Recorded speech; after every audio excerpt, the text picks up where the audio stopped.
Okay guys, so when I last left you, I was cutting out my image with this awesome tool, the gyro cut tool. So I did that, and this is what it looks like once you cut it out, like so. And this is the second piece.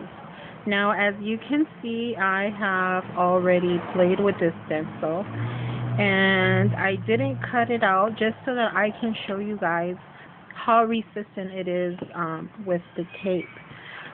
Here, I didn't put any tape here, and this is where the paper absorbed the color spray, and on this section here is where I actually put the tape, and it works just like any regular stencil that you would buy at the store, and it wipes off easily, and it's ready for you to use it again. So I cut out my stencil. Let's review. I first sketched out my image on a piece of watercolor paper, which is optional. You can actually use any kind of paper or cardboard or cereal box or whatnot, whatever it is you have. No need to run out and buy anything. So you get your paper. You can either print your image or draw your image, or use a magazine and use an image from a magazine.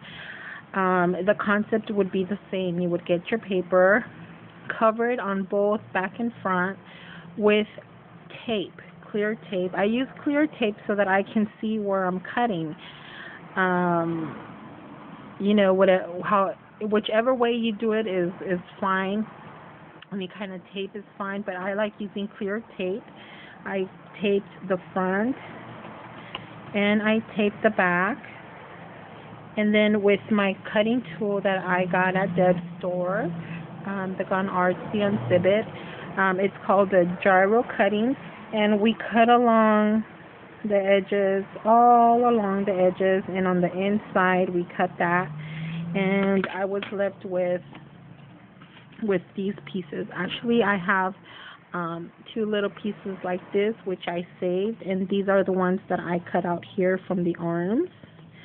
So I saved these because I like using my stencils in different ways. So I save all the little parts that I cut. And I showed you guys this stencil, and beforehand I had shown you guys an example of my first attempt with this cutting tool and making stencils, and I showed you guys my butterflies, and I started playing with it, and this is what I created with my two stencils. And all I needed for this particular mixed media page was my two handmade stencils, the stencil of my doll, both positive and negative images, and my distress paint from Rangers. This is the one I used, and this is where's the color? Tarnish Brass is what this one is called. I use this, and I use two Lindy sprays, one which is Afternoon Delight Denim, which is beautiful. I love it. And the Afternoon Denim is a Starburst, and this is another Starburst, and it is Elderwise Moss Green. I love this one because it leaves a very pretty sparkle afterwards. So I used those three items and one little stamp with my Stays On, and that's what I used here. I'm not sure if the camera's picking it up, but that's what I used to stamp my image. And you can see you can create awesome mixed media pages or whatever it is you're using your stencils for. They are awesome, and I love the way they come out. Look at those butterflies. And you can only create stuff like this with if you have both your positive and negative images of your stencil.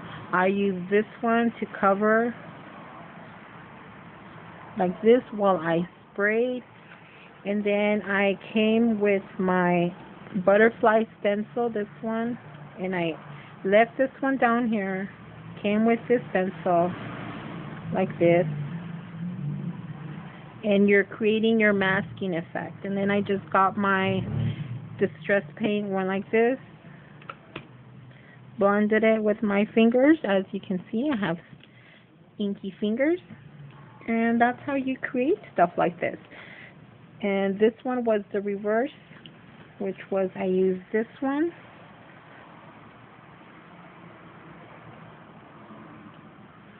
to get this part of the image, and then I used my stencil to color this in on top. So there you have it. Super, super easy. I just had to try it out. I have limited supplies with me, so I don't have very much supplies, and I just happen to have these 3 colors in my bag. And for some reason, I had my stays on at work, and I found this little stamp also at work. So that's why I was able to use those 2 items. Otherwise, it would have been just those 3 color sprays and my handmade stencils that I created with my gyro cutting tool, which is on my favorite list because it's just super awesome. And you'll be seeing me use this baby on other stuff throughout the year. So stay posted, and happy crafting. So I really hope that you guys take me up on my challenge and create your own stencils and beautiful art with it. Like I said, it's a monthly thing, and this month for March is my turn to present you guys with the challenge. So here you have it. I challenge you crafty people to create beautiful stencils and incorporate them into your mixed media projects or any other project that you can come across to create beautiful art. So I can't wait to see what you crafty people come up with, and I'll keep an eye out for your wonderful crafts. So until next time, happy crafting, and talk to you guys later.